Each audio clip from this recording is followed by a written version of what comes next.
Good evening, everyone, and welcome. My name is Susan Eastland, and I'm a programming librarian at Cary Library in Lexington, Massachusetts. Tonight, we are going to be having a conversation with Dr. OiYan Poon, author of Asian American is Not a Color, Conversations on Race, Affirmative Action, and Family. Before we begin, I want to thank the Cary Library Foundation. Their support enables us to bring programs like tonight's to our patrons. We will be recording this talk and posting it to our YouTube channel for later viewing. The plan for this evening is for OiYan to present an overview of her book and research, and then we'll have a Q&A after. So please submit any questions you have for her to the Q&A function below. And now let me introduce our speaker. Dr. OiYan Poon is an community-engaged research scholar, educator, storyteller, and leader for intersectional racial equity. Her research has focused on the racial politics of Asian Americans, education access, affirmative action, and admissions systems and practices. She is the author of Asian American is Not a Color, Conversations on Race, Affirmative Action, and Family, which I have right here, which explores how Asian Americans are shaping the future of race relations through debates over education policies like affirmative action, using personal narrative and interviews of Asian Americans across the country. She's also co-edited the 2022 volume, Rethinking College Admissions, Research-Based Practice and Policy, which offers new ideas to transform the unequal structures and systemic norms of college going in the US. OiYan, welcome, and thank you so much for joining us tonight. Thank you so much for inviting me to be part of the community. I was born and raised in Massachusetts, although I live in Chicago now, so it's really great to connect. Yeah, thank you. So go ahead and tell us about the book and your research. All right, here we go. Let's see if technology fails me or not. We Looks good? good. Yep. Awesome.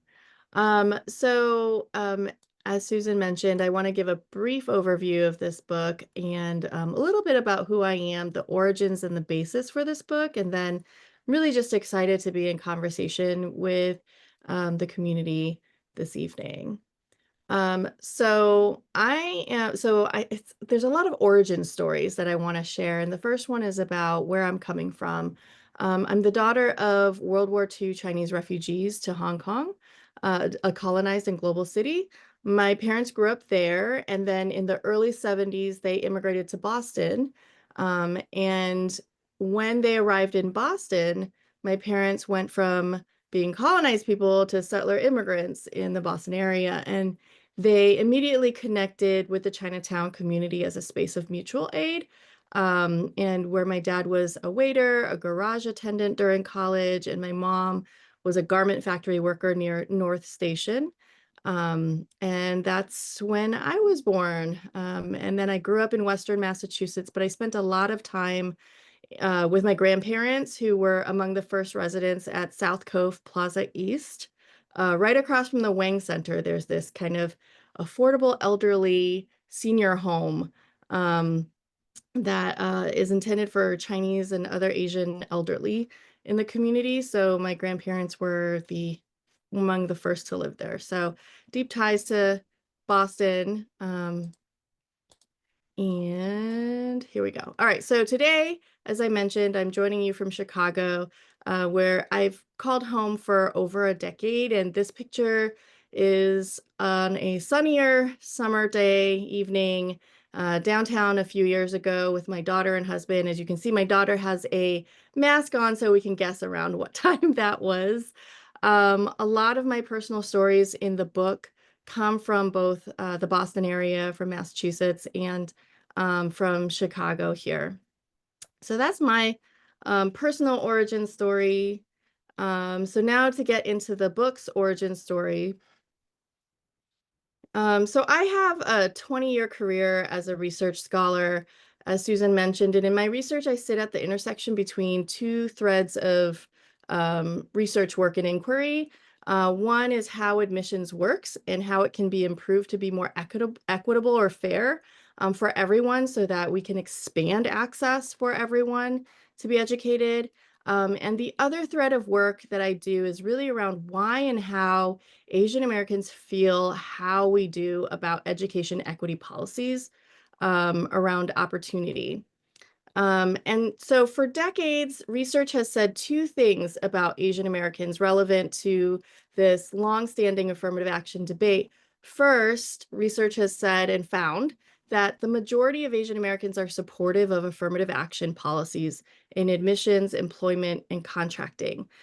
This has been the finding for more than a decade now. And then secondly, the research in Asian American studies has found that Asian Americans generally, especially immigrants, are not that politically engaged or civically engaged in the United States. So, I started my research career in like 2003, 2004. And so this is all like the volumes tell us like Asian Americans, Asian immigrants, we're just not that very politically out there, right? So then lo and behold, around 2013, mainstream media started spotlighting Asian Americans, mostly Chinese Americans, who were protesting against affirmative action in education. So just these two pictures alone counter the two kind of learnings I just shared with you about what research has told us for a very long time about Asian Americans and Asian immigrants. And from the media reports from a distance, I could see, and I was reading and listening to videos of these folks and their protests, and I could tell that there were just fundamental misunderstandings of how race-conscious admissions worked. Um, and so they were different than what the research was saying. And not only that, for me, having grown up as a Chinese American in the Boston area, they both felt familiar to me and they felt very different from the community that I was familiar with. Um, and so reading these news stories, watching these videos of protests, I was just really confused. And a colleague of mine at UMass Boston, Professor Peter Kiang, suggested, he was just like, hey, if you're so confused, why don't you just use your research skills to learn more from these folks? Like, why are they engaging politically? What's motivating them to be civically active? And what's bringing them to the position, the political position they've come out with. So in 2016, I decided, okay, well, challenge accepted, Peter. I'm going to interview Asian Americans who were leading advocacy organizations that either supported or opposed affirmative action. So in 2016, I spent time traveling the country and spending time with 36 individuals across the country, the East Coast, the West Coast, here in Chicagoland, just to learn more about their life stories. They allowed me to hang out with them in their workplaces, with them and their children, in their homes, in their communities. And they let me ask them questions and I recorded their life stories about how they arrived at their political positions and their analysis and understanding of race and racism. And so what I learned was that even though there is this kind of divide, right? This affirmative action divide, you could say, between these two groups that I've pictured here, what I found was that there were a lot more commonalities between the folks that held different positions. Um, and than I think anyone really would have anticipated. But there were also differences, and the differences were really about how these different groups of people understood racism as a problem. Because they held different understandings of racism, they held different solutions for that problem. And so the life stories that I recorded, these interviews became the foundation of the book that we're talking about tonight. And originally, back in 2018, when my research team and I were analyzing the data, I had not thought about writing a book for a more general audience until my daughter became a very verbal toddler. So this is the origin story, like the real origin story behind the book. This is my daughter, Tay Tay, on the left here, when she was 3 years old, and she was starting preschool in 2018. And if I may, I'm going to read a little bit from the introduction to just kind of share really where this book is coming from. One night, you asked me, Mama, are we Black? No, we're not Black, I answered. Are we white? You asked. No, we're not white. I said, suspecting what you would ask next. Then, what are we? You wondered out loud. We're Asian American, I responded. Can you say Asian American? Asian American, you slowly pronounced in your sweet 3-year-old toddler voice. You precociously pushed back, but Asian American isn't a color. I was stunned into silence by your innocent wisdom. Your very succinct and true observation highlighted the absurdities of race and racism in ways that my decades of scholarly training and professional career as a race scholar had not. I knew we would have these conversations about race and racism as you grew up. I just did not anticipate them to come so soon, so early in your life, less than 40 months into our journey as mother and daughter. Simultaneously pleased and startled by how astute your observation was, I remember fumbling through some sociological explanation about how race is a social construction while my thoughts ran all over the place. What a brilliant observation. How did she know enough to ask about race in this way? Has she been hearing messages about race and racism in preschool? From TV? Listening to me and her father talk about the news? All of the above?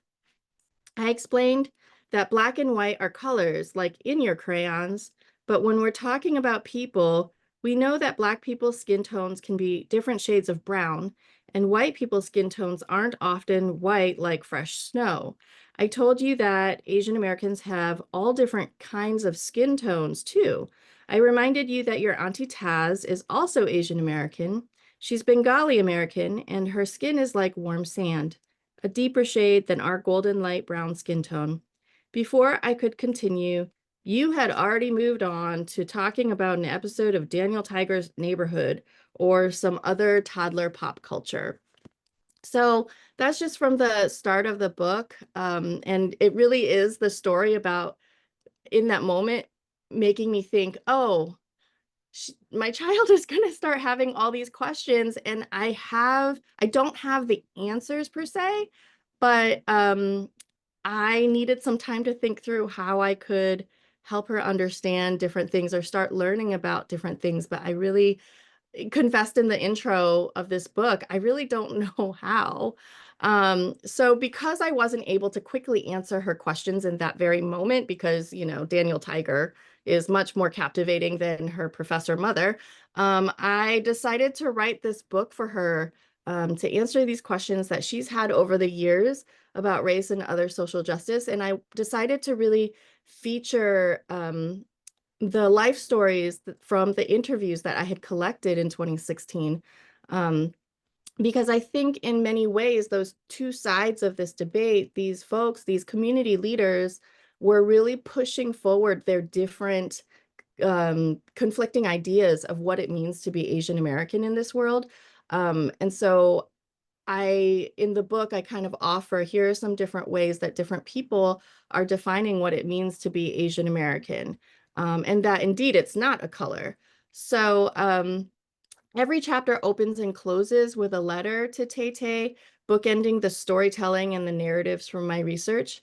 And I hope that you'll all find this book both thought-provoking and that it might generate interesting learning conversations, community conversations, because I know that certainly we live in a very politically divided world today, where I don't think people are listening to each other much at all, unfortunately. And so it's just my little contribution towards hoping to remind us that there's still, a humanity here that we can still connect with each other, even across deep ideological differences. So thank you. That's my overview of the book, and I'm really excited to be in conversation with you tonight. Thank you so much, OiYan. I think that was a really great, just like you said, overview of the things that you talk about in the book. So to start us off, I was struck early on in the book by your description of the nearby Forest Hill Cemetery in Boston, reminiscing on visiting your ancestors and celebrating the Qingming festival. You described how, as the years went on, the cemetery added amenities to accommodate various cultural practices, including those that are performed during Qingming. I thought this was a wonderful way to introduce the history and legacies of past Asian Americans who have fought for their rights, as well as the citizenship and immigration policies that have affected them, which you talked about in that chapter. What made you want to share this story of connecting with your own ancestors with the overview of the litigious Asian Americans and history of race policies? Yeah, thanks for that question. And yeah, let's get it started with the greater Boston metro area, right? So if you haven't been to Forest Hill Cemetery, I honestly highly recommend it. And because it honestly it feels more like a park than a cemetery. Um, and I share about that, how me and my two brothers have always just been really fascinated by that space. Our grandparents are buried there, our mom's buried there. This whole immigrant generation in our family all have purchased plots there at Forest Hill. So it's almost like my younger brother talks about it as like our Chinese ancestral village is actually in Forest Hills, Boston. It's where our story started. And so after the introductory chapter, the Forest Hill story comes in chapter 1, which is really the historical foundations. And as I was doing these interviews across the country, what I realized was we have a historical precedent for the ways that contemporary Asian Americans are disagreeing with each other. Um, so the on the one hand, you have anti-affirmative action Asian Americans that I spoke with, and they believed that the way they understand racism is that it's an individual problem, and that means that individuals need to solve that problem on their own. Whereas pro-affirmative action Asian Americans understood and defined racism as a systemic thing, which requires a collective problem solving, that this is a shared problem and not just individual. And as I started seeing these patterns in the conversations, I started thinking about the historical Asian Americans that I talk about in the book, that have really laid the foundations 100 years ago, 150 years ago around immigration laws in the United States. There were folks that believed that that Chinese and Japanese folks should be considered, and Indian folks should be included in the definition of whiteness so that we could become US citizens. Whereas there were other Asian Americans that felt that's not the solution. The solution is that's just ridiculous, right?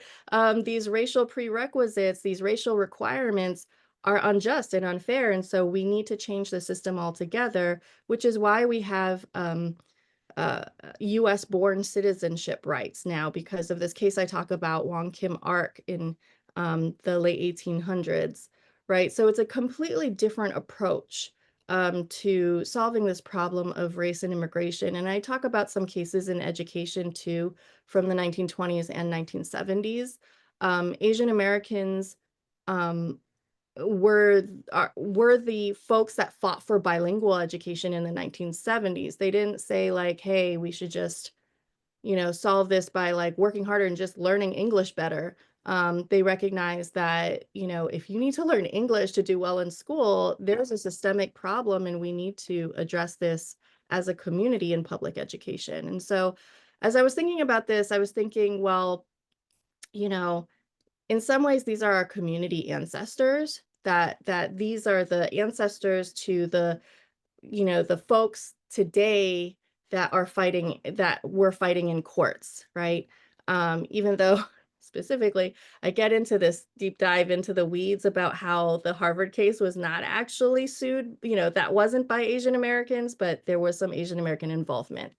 But yeah, I talk about the litigious Asians, right? So the litigious Asians of the past and the litigious Asians of today, that I showed in that picture across the affirmative action divide, there are ancestral ties, I think, like ideological ties historically. So that just naturally got me thinking about Forest Hills, and um, and just wanting to let my daughter know that um, there that this is we are our experiences today, we're not the first ones to have them, right? That there are histories that we can learn from. And so that's what I wanted to do with that chapter on history and drawing connections with ancestors. Yeah, I mean, I think it's just an excellent way to open up the book, and you're just connecting how Asian American folks across history have looked for different ways to fight for their rights. And, they might believe different things, but everyone is pushing with, everything they have for equality. And I think throughout the book you did just it was just so interesting to read about all the different folks that you talked to with different ideas on affirmative action. And it's clear that you found some like very outspoken people who are in their communities leading groups, everyone just fighting very hard for better rights for Asian Americans, just in vastly different ways. Mhm. um so, leading us into that, you interviewed Asian Americans from various backgrounds with differing beliefs on affirmative action policies. What was it like for you to approach and converse with folks whose opinions differ from your own? I think, especially in today's political climate, it's extremely difficult to know when to listen versus when to try to impart your own opinion. So, what did you learn from the experience of talking to all these different people? Yeah, that just because you have a political difference, that doesn't mean we can't actually connect on a basic human level. I had deep disagreements with half the people I talked to and listened to, right? But um because I had this protocol, essentially a research protocol I had to follow, and I was like, well, it held me accountable to pushing myself into just being a listener and listening and following up with questions to ask more. And so, with both the folks that I agreed with and disagreed with, it led me to learn. Um, it, it led me to learn things that I wouldn't have learned if I had just walked in thinking, like, I already know what this person is going to say, and I'm just already going to be really pissed off or really like open to listening.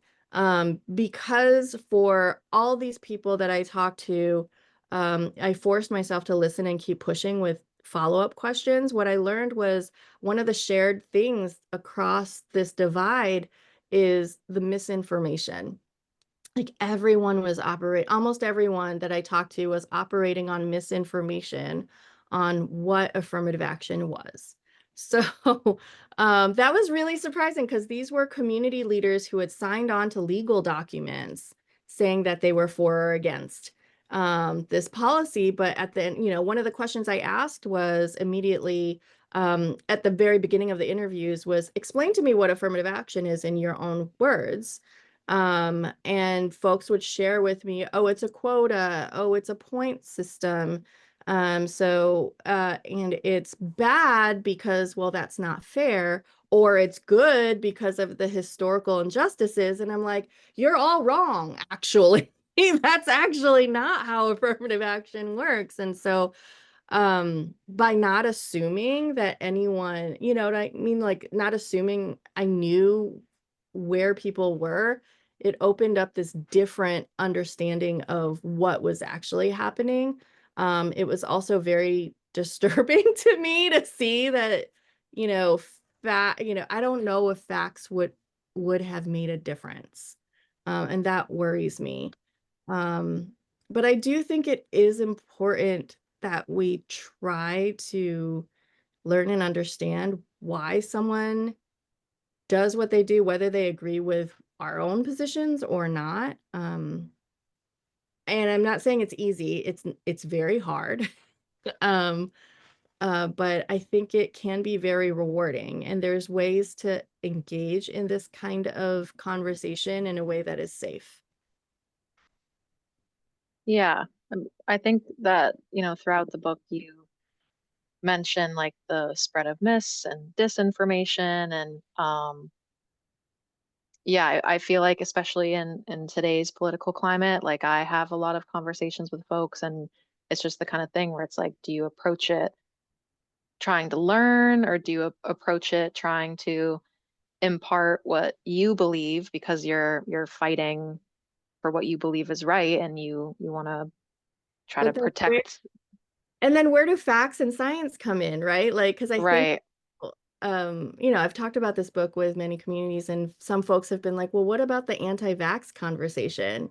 Right. And I'm just like, oh God, this is, there's so many applications because on one side, right, the people who believe in vaccines is like, here's all the science. And then the people who don't believe in vaccines are like, well, I believe in individual choice and I don't feel comfortable with whatever this thing is. You have, as one person said to me, um, great, you have science and research. I have my gut, and my gut is telling me that the research and science is wrong. So what do you do then, right? When our world is like, is it an opinion or a fact? Or facts become Yeah. opinions. Yeah, and it's also like, I mean, I feel like I have a lot of respect for people that have an opinion that might be differing from like the group. Like it's important to question the group and not follow, everything that everyone else might be saying, but then also, yeah, what are the facts? What's the Climate science? science, right? There's so many applications here, right? Climate change science, vaccine science, Yeah, um, yeah, on and on. yeah. We are in a conundrum of a world right now. Definitely. Well, I think going along with what we're talking about, so throughout the book, you discuss the spread of myths and disinformation in conjunction with the power of social media. You also discuss the power of different social medias in uniting folks in activism and community building. So, what are your thoughts after doing all this research, writing this book? What are your thoughts on young people using social media as your daughter grows up in this very online world? Yeah. I've been petrified since she was born of like how is social media and technology going to be entering her life? How do I work with her to figure out how can I help empower her to navigate it in a healthy way? I think around the time she was born in 2015, there were all these awful, horrible stories that were emerging around teenage girls, especially in their use of social media. I think in the last few years, there's been a lot of conversation around young men and social media and how that then sways this kind of conversation that have political policy power consequences um, that affect a lot of people. And so um, with my daughter, it's very odd. She's 10 now, and I've been like, is she going to want to start using more technology? I mean, in her school, it's technology all over the place. She's also at a technology magnet elementary school, so it's just everywhere. She's not interested in social media right now, but I know some of her friends are. There's like the little, the various watches that they're using and texting each other. So far, we're okay. Um, but I don't want her to be afraid of it. You know what I mean? And I want her to be supported and guided. And so I've been partnering, it's like as a parent with our school, I've been partnering with them to be like, hey, you're a STEAM technology magnet elementary school. Like, what are you all doing? What is the best practices for me as a parent to partner with you? How can we partner together? What is healthy? Um, so we'll see. I am nervous. I have lots of anxiety around social media. Yeah, because we know that algorithms will algorithm. Yeah, it's a frightening place, and I say that as a 27-year-old. I feel like there's a lot of stuff that I see on there that I'm like, I it was so different when I was younger and I was like a tween, and it was kind of beginning. Yeah. Um so yeah, it's crazy how it's evolved. I mean, Um thank goodness I'm Gen X and there was just like zero social mhm. media when I was young. Saved me from a lot of things, I think. Yeah, yeah, definitely. I'm sure you had other things going on that, but And you talk about some of that in the book too. But bringing up, you said your daughter is at a STEAM school now. There was in the book you talked about with your husband when you moved to Chicago, like you were trying to figure out which school you were going to send your future children to. And can you tell us a bit about like your thoughts on Uh, sending kids to the local public school, things like that? yes. So, um, yeah, I'm like reminding myself this is a Lexington community. I'm somewhat familiar with Lexington. I will say that when we were selecting the neighborhood to live in, I had two criteria for schools. One was I don't want her to be the only Asian. I want her to have at least like a handful, a dozen other Asian kids around her. I didn't want I ideally I wanted a very um racially diverse, class diverse environment, which I recognize, doesn't. And then the second, neither of my criteria fit, like, I think the stereotypes of an Asian mom and what we want in a school. The second criteria that I used was how long had the teachers been teaching there? How experienced were they? Um, and this, I didn't look at any of the test scores until afterwards. I don't believe it. Knowing what goes into making these test scores, I don't believe in them because it's kind of junk science, trash in, trash out. Um, but so that those were my two criteria, which were very different and had evolved because I think, the story that you're talking about in the book, my husband, who's an urban planner, he was like, we are going to just pick a house and just go to that neighborhood school. But Chicago is an all choice district, so you can go wherever in the city, you can choice in. Um, and there are some magnets and whatnot. And I think I had these internalized notions of like, well, I can't send my child to just any school, right? But when it actually came time to enrolling our child into a school, we did lots of visits at different schools, got to know the principals and whatnot and teachers um and some of the other parents and kids. And that's how I figured out, like, okay, you know what? The school in our neighborhood is fine. Is it super amazing? Is it Lexington quality? Far from it, right? Like it would never pass muster in a place like Lexington, to be honest. Some of my neighbors are shocked that we would send our child to this school.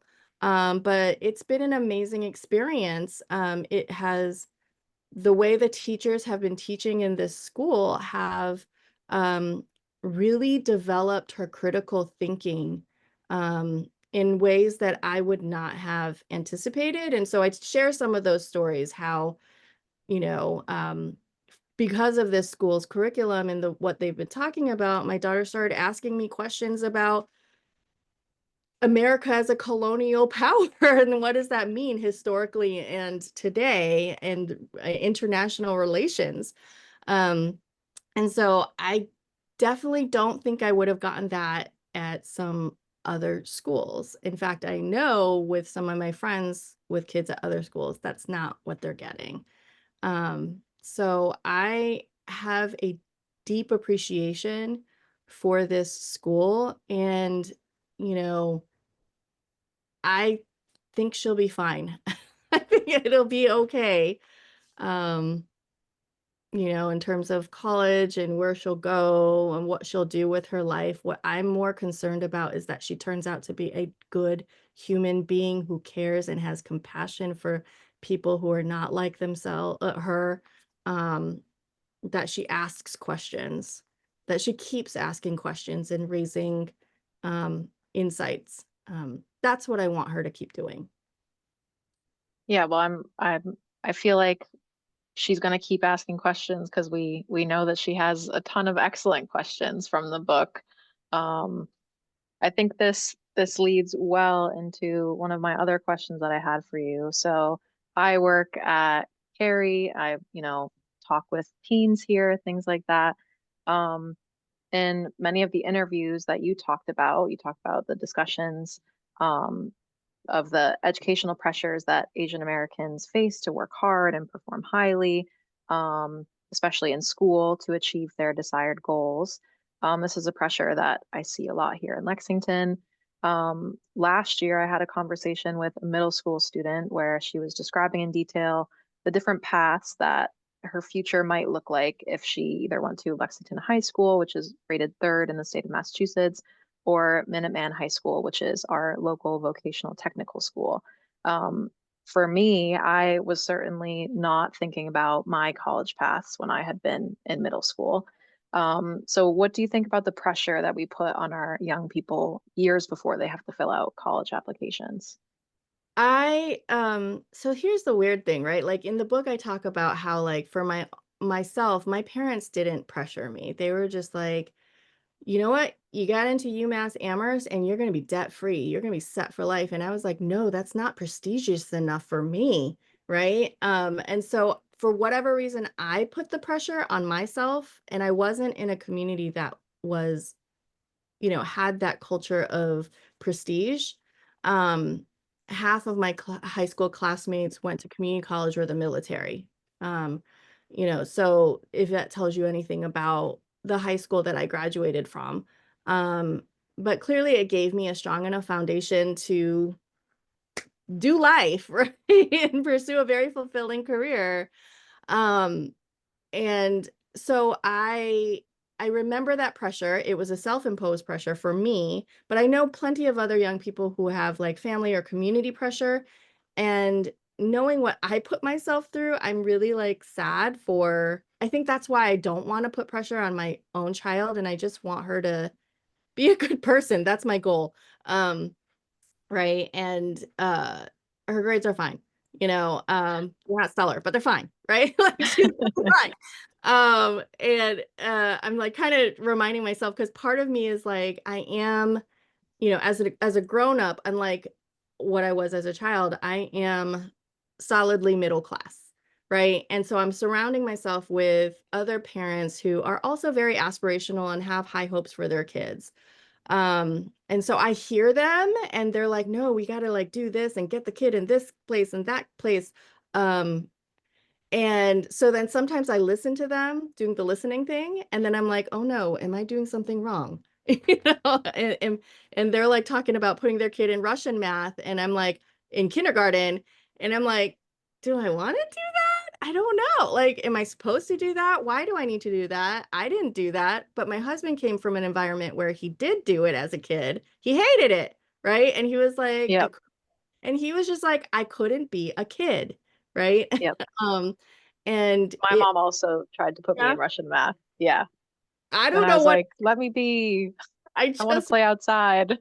the funny thing is, like, there's a Kumon near our house. And sometimes when my kid acts up, I threaten her with that sad face logo. And I'm like, you keep this up, we're gonna go there. I don't know what's in there, but look at that face. We'll Um, find out. we'll find out together, shall we? Um, and she straightens up. But I think I think every family has to figure out. So I think there's assumptions sometimes that it is the parents, or it's the family, or it's the culture, and sometimes it's not, right? Because just last year or the year before, my daughter, when she was like in third or fourth grade, around the time that selective high school enrollment decisions come out in Chicago, she came home and she was like, Mom, if I don't get into Lane Tech or Whitney Young, my life will be over. And we're talking high school. You were talking colleges, right? Or no, you were also talking about high schools, right? And I was just like, Yeah. so you're talking about a middle schooler. I'm talking about my kid in the third grade. And I'm like, Oh my gosh. how, where is this coming from? And it's the kids in her school, right? The kids were saying like, oh, so-and-so is going to Lane Tech and this, that, and the other. And like, wow, if you go to this other high school, who knows what's going to happen to your life, right? And so I've been trying to push her to think about success and goals in a wide ranging way. And so similar with the colleges, I think different colleges offer very different things, and we live in a country where we have literally thousands of colleges and universities, and they each offer something different. And unfortunately, we also live in a culture of this thing called US News and World Report. When I was a kid, it was actually a newspaper magazine. Now it's just this ranking thing, and it has nothing to do with educational quality or outcomes, right? It has everything to do with money and prestige. Um, and by money, I mean bank ratings for the college and the university. So because I study higher education, I know these details and I'm like, you know what? A great college is a place that you probably have never heard of, and could open up so many different doors. And so I think this anxiety over getting into the right high school so you can get into the right college, um, isn't always the healthiest thing, right? It could be right for some people. There's other opportunities. I mean, growing up in Lexington, resource rich, just so many opportunities, that I think there's different ways and paths to go, that can also be healthy on the mental health. Yeah, I mean, you made a good point talking about how you growing up, it was your own pressure on yourself that you felt. I think probably this student that I talked to was similar. Like she was, like a lot of students here in Lexington, here all hours, working really late, working really hard.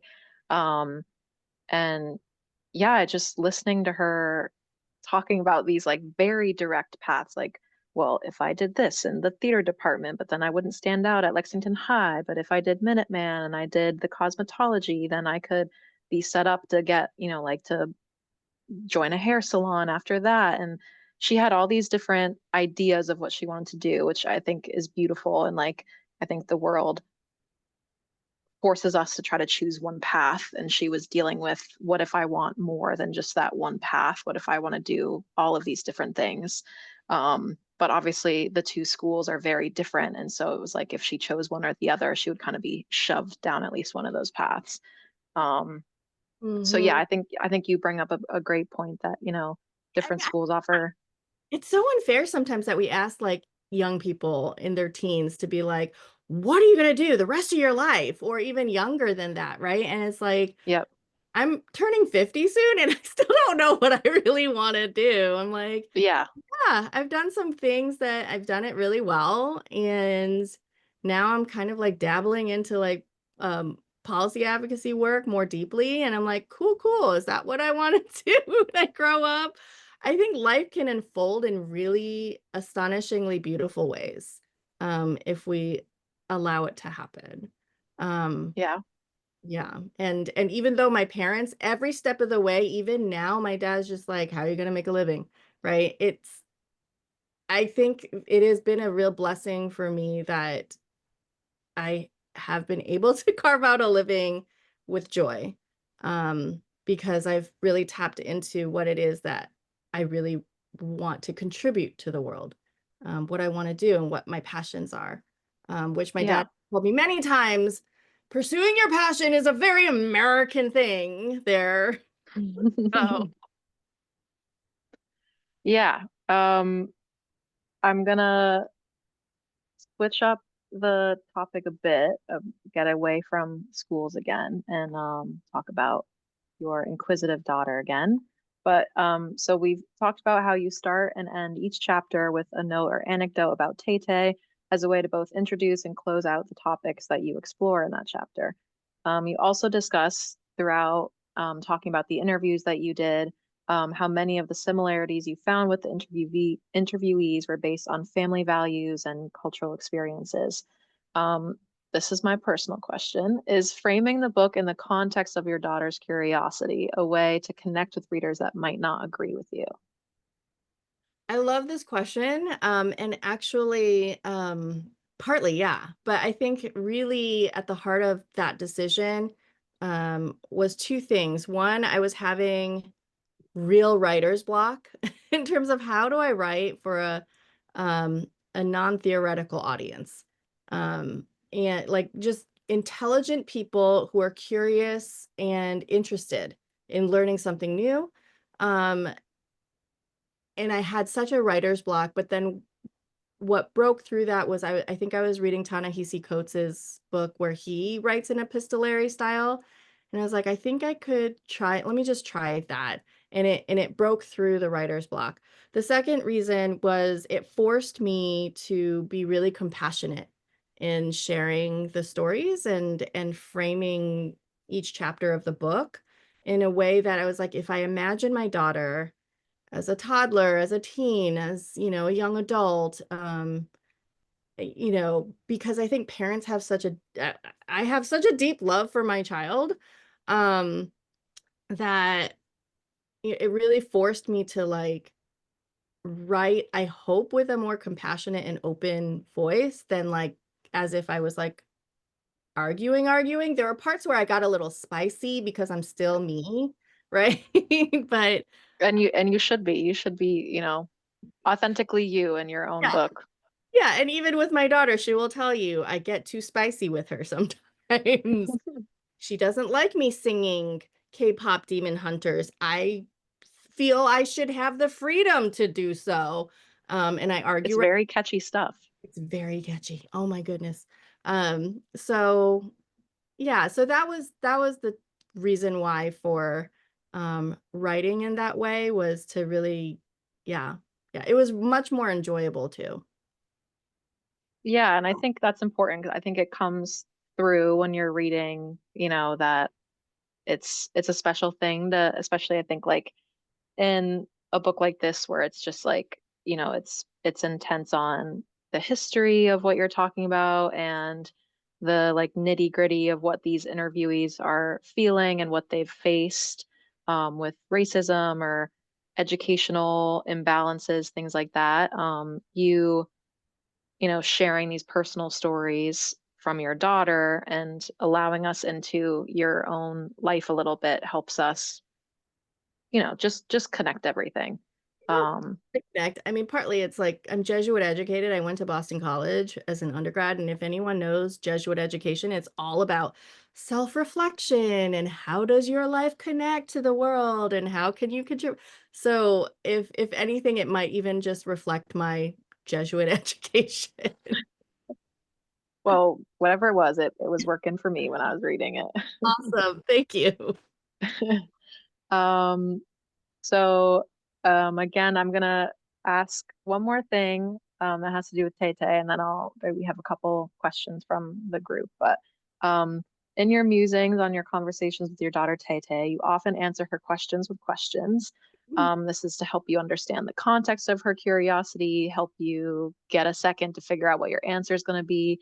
Do you have any advice for parents with, I wrote young children, but also just children in general, teens, adults, whoever, as they ask questions about race and society?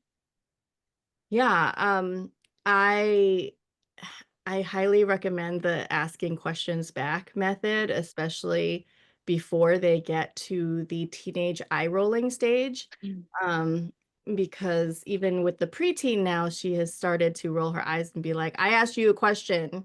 You should not be answering with a question, right? So I feel like it works much better before the preteen in teenage years. But that's been really fascinating to me to just ask, where is this coming from? Well, what do you think?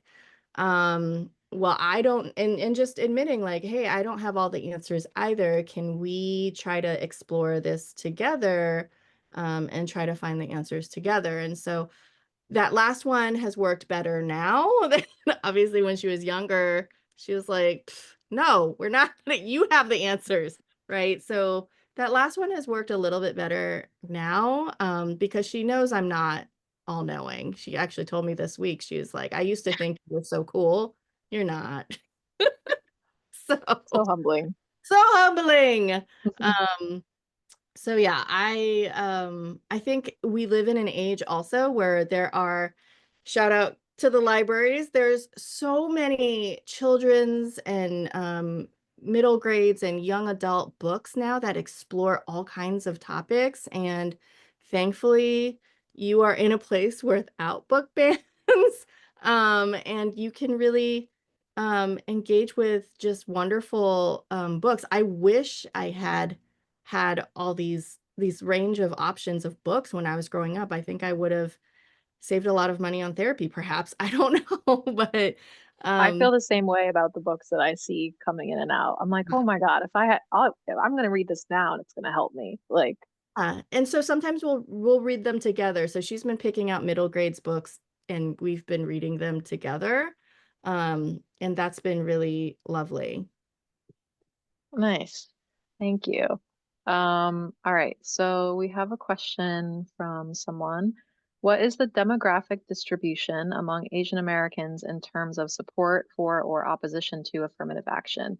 This issue Mhm. seems to divide the Asian American community, and many people have become silent about it. What is your observation and advice? And thank you to whoever asked this because this is obviously a major part of the book and not one that I've asked about. Yeah. So the research says that Indian Americans are the most supportive. So of the five major big groups of Asian Americans, Indians are the most supportive. Chinese have declined in their support, and as of late have had the lowest level of support. Um, and similar with Vietnamese, but Vietnamese, Filipino, Korean, Japanese, and Indians, I think are between the sandwich between Chinese on the lower end of the support and um, Indians being the high end of the support. So those are the demographics. But in my book, what I found was the different, it seemed like the thing that really divided people on the issue had to do with whether or not folks had been exposed to ethnic studies, Asian American studies, African American studies, women and gender studies.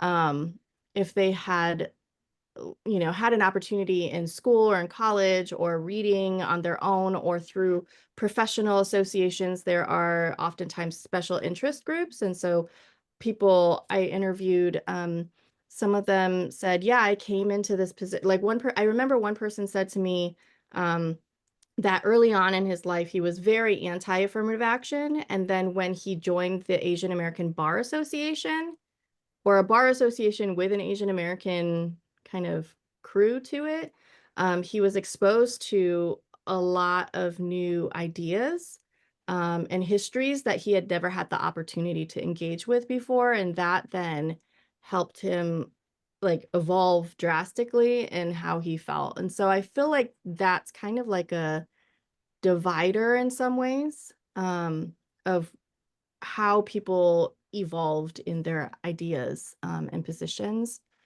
Um, yeah, yeah, which is, you know, maybe that's why there's an attack on race and ethnic studies and women and gender studies today. And these book bans, right?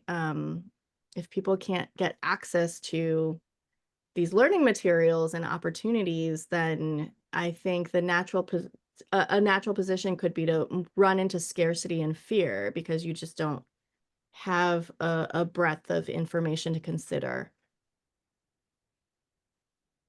Yeah, and for those of you watching who haven't read the book, obviously OiYan gets into like the nitty-gritty of discussing the reasonings and life experiences that her different interviewees had.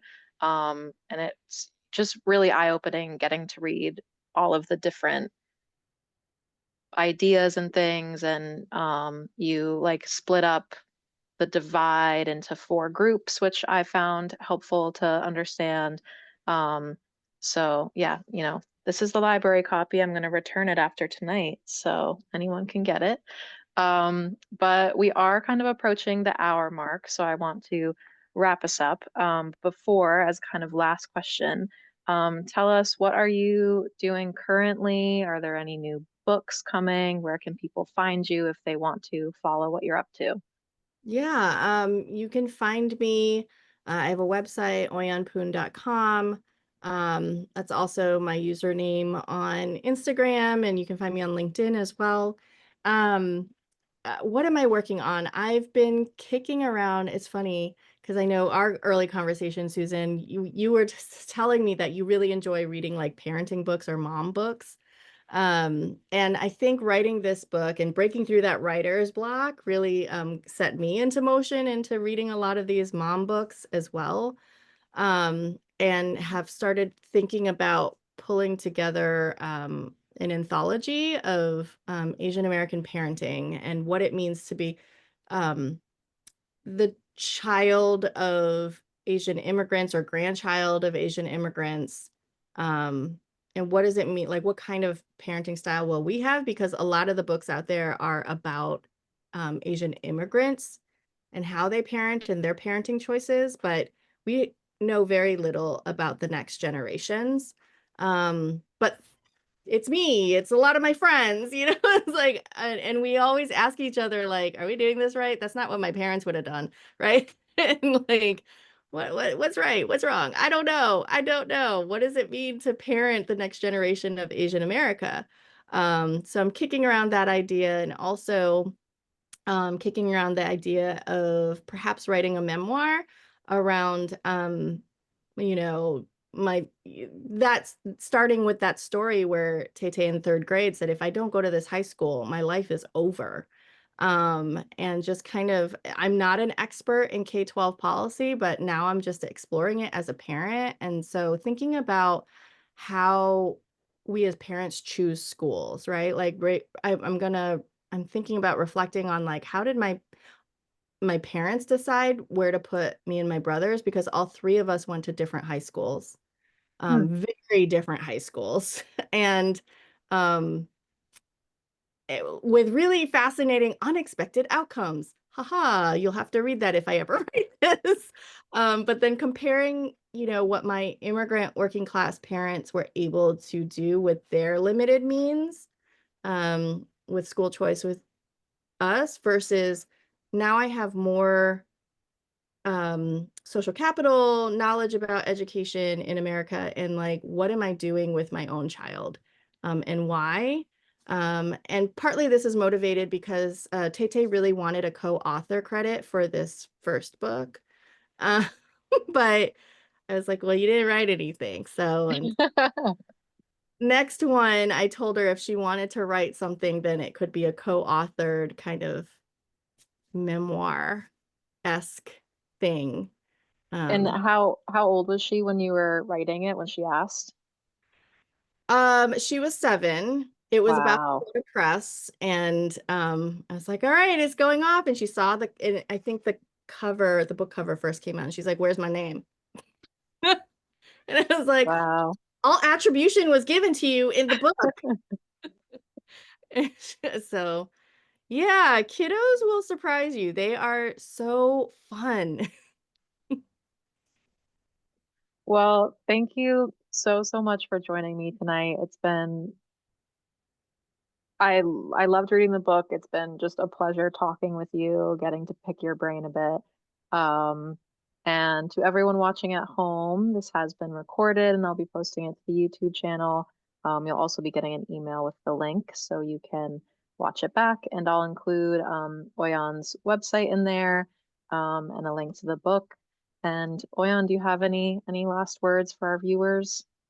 No, just thank you so much and wishing you all well. And thank you so much, Cary Library and Susan. This has been so fun.